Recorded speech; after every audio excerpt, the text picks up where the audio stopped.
Bismillahirrahmanirrahim. Assalamualaikum warahmatullahi taala wabarakatuh dan salam sejahtera bagi mereka yang bukan Islam yang menonton sentiasa bersama dengan Sembang Viral setiap malam 7.30 di TV9. Janji pantas padu padat pendek aja 10 minit penuh dengan info yang penting bermanfaat. Dan sekali lagi saya bersama dengan Ustaz Harry. Baik Ustaz. Terima kasih Ustaz.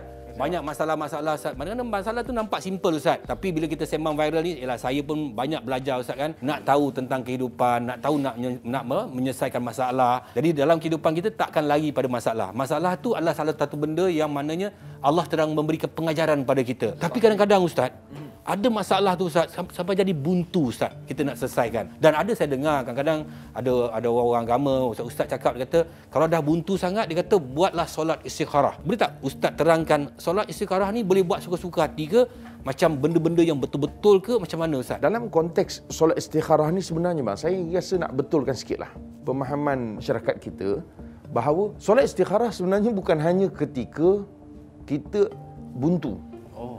Banyak orang begitu, dia rasa tak buntu pun dia boleh jalan terus. Hakikatnya, solat istikharah ni ialah pada semua perkara yang penting, yang kita perlu buat keputusan, dan perkara tersebut walaupun kita tidak sampai tahap buntu, tetapi kita tetap minta kepada Allah Subhanahu Wa Taala beri petunjuk kepada kita. Jadi asasnya begitu. Kita mengambil kira keyakinan bahawa Allah lah sebaik-baik penentu. Kita meletakkan keyakinan bahawa dengan kita memohon petunjuk daripada Allah Taala, mudah-mudahan apa yang kita buat ni memang bertepatan dengan kehendak Allah Taala dan benda ini dapat dilaksanakan dengan sebaik mungkin. Ada satu mamat ni lah, dia dah bertunang. Lepas tu masa tu nak menikah tu, dia buat solat istikharah. Dia buat solat istikharah, tiba-tiba gambar orang lain keluar Ustaz. Muka orang lain keluar Ustaz. Dia bagi tahu dengan tunang dia. Yang perempuan tu tunang dia lah. Yang buat solat istikharah ni lelaki. Dia bagi tahu dengan tunang, dia kata aku nampak muka orang lain. Jadi si perempuan ni pula macam, tak apalah, kita putuslah kalau macam tu, kalau nampak muka orang lain. Jadi putuslah Ustaz tu, lagi 2 hari Ustaz. Ini macam mana Ustaz? Saya fikir begini, saya ada melihat kes ni.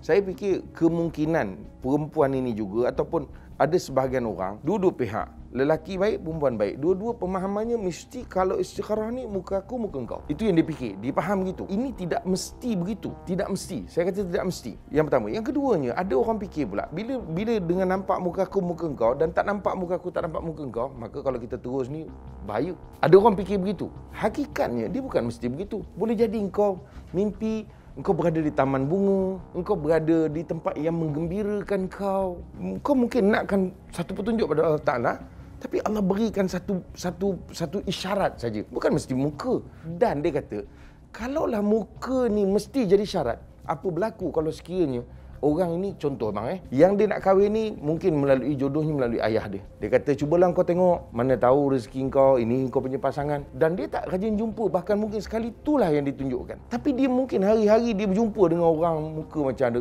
kalau saya ada kawan muka nama dia Izhar. Katalah muka dia macam muka Izhar tu. Dia solat mimpi, muka Izhar tu, dah hari-hari jumpa kawan tu. Muka Izhar tu keluar. Kenapa muka Izhar yang keluar? Contohlah kalau macam ni, kalau saya ada kawan nama Izhar tu, jadi macam mana? Kan punca tu timbul ialah kerana kau selalu jumpa. Jadi akhirnya mungkin itu yang keluar.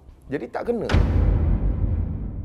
Adakah sebenarnya Allah sedang menduga dia supaya dia kukuh dengan apa yang kehendak dia pada awal? Sebab apa? Semuanya jodoh pertemuan ketentuan Tuhan.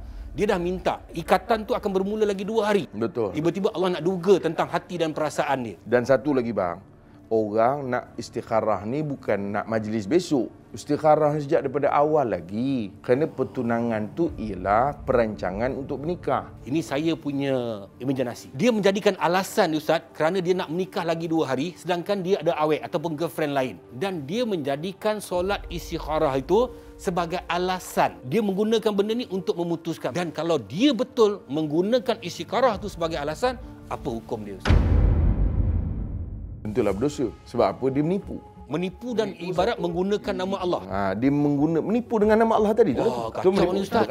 Pertama, menipu tu satu masalah. Yang kedua, bila dia menipu atas perkara yang berkait dengan agama. Maknanya dia gunakan benda tu untuk tutup. Misalnya, dia memang tak nak. Jadi terang cakap. Kalau tak nak, cakap terang dan supaya benda tu diselesaikan. Mungkin agaknya, dia kerana tak nak tadi, tapi pasal dia risau nanti disaman dan sebagainya, maka dia gunakan alasan tu. Jadi takutlah kepada Allah Ta'ala. Kerana apa?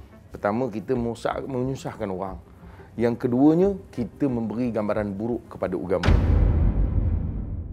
Adakah ini digelar sebab kalau betul dia buat macam tu, adakah dia ibarat menunggang agama, Ustaz? Ya, kalau sebab itu kita pernah bincang dulu, menunggang agama ni apabila engkau menggunakan satu hukum tu walaupun dia tidak betul, atau sesuatu hukum tu walaupun dia tidak dibolehkan untuk dibolehkan atas kerana kehendak kau, maka itu menunggang. Jadi dalam konteks ni saya nampak yang lebih tepat ialah dia menipu atas nama agama. Maknanya dia menggunakan agama tadi semata-mata untuk nak menyelamatkan diri dia sahaja. Ustaz, dia telah mengundang ramai warganet untuk bagi komen, Ustaz. Ya. Sepatutnya perkara ni berlaku, adakah sepatutnya dikeluarkan dalam sosial media ataupun tidak? Sebab bila dia keluar dalam sosial media, itu masalah perhubungan dia, orang tak kenal pun dia. Tetapi berlaku dan dia mengundang berbagai, macam Ustaz cakap tadi, dia akan mengundang satu persepsi yang buruk kepada agama. Sebab itu kita sebut banyak kali, bang, bukan semua perkara kita nak kongsikan dengan khalayak. Ada perkara yang boleh kita selesaikan tanpa perlu orang lain tahu, maka selesaikanlah. Kadang ketika orang masuk campur tu lebih susah lagi kita nak mendapatkan satu keputusan yang terbaik dengan kerana orang masuk campur. Maka lebih baiklah diselesaikan di peringkat kita tanpa perlu ada masuk campur orang ketiga. Nak pula dalam sosial media. Dalam media sosial yang lagi macam-macam pikiran. Apatah lagi macam abang sebut tadi, saya sangat tidak setuju kerana impak negatifnya tu kepada agama tu sendiri. Kata kalau orang ni, dia jaranglah, dia ada sekejap tinggal solat, kejap solat, kejap buat, kejap tak buat, dan maksudnya senang cakap macam dia kurang beriman pada Allah Subhanahu Wa Taala. Tiba-tiba bila jadi masalah, dia buat sembahyang istikharah. Adakah sembahyang istikharah tu diterima oleh Allah dan Allah beri petunjuk yang sebenarnya kepada dia ataupun tidak? Saya rasa dia bukan tidak beriman. Innahu wal ghafur rahim. Allah ni Maha Pengampun, Maha Penyayang, Maha Pengasih. Adakah petunjuk orang yang tidak taat ini, Ustaz? Petunjuk apabila dia buat solat istikharah, dia dapat petunjuk. Adakah petunjuk tu boleh dipercayai ataupun mungkin dia tidak taat pada Allah Subhanahu Wa Taala, tiba-tiba dia buat solat istikharah dan mungkin ketika itu syaitan datang mengganggu, memberikan dia petunjuk pula. Ini macam mana, Ustaz?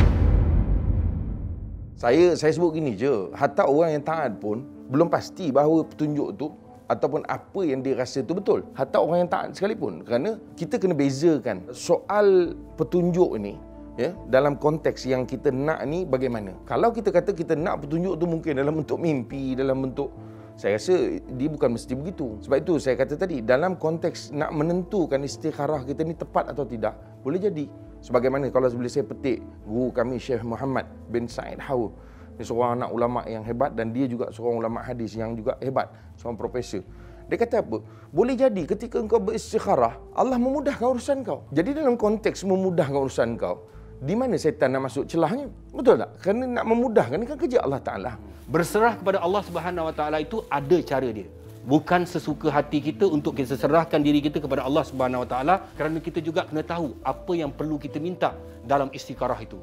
Jangan kita permainkan solat istikharah itu kerana kita nak menyelesaikan masalah kita. Kemungkinan masalah itu kita boleh selesai dengan cara kita sendiri kerana Allah memberikan kita akal untuk kita berfikir. Berfikirlah cara yang baik. Kalau tak pasti, jangan kita kongsi, jangan kita buat wakaf dosa. Assalamualaikum warahmatullahi wabarakatuh dan salam sejahtera bagi mereka yang sentiasa, yang orang bukan Islam, yang sentiasa menonton Sembang Viral setiap malam. Kalau tak puas hati, kita PM tepi. Bye. Terima kasih, Ustaz. Bye.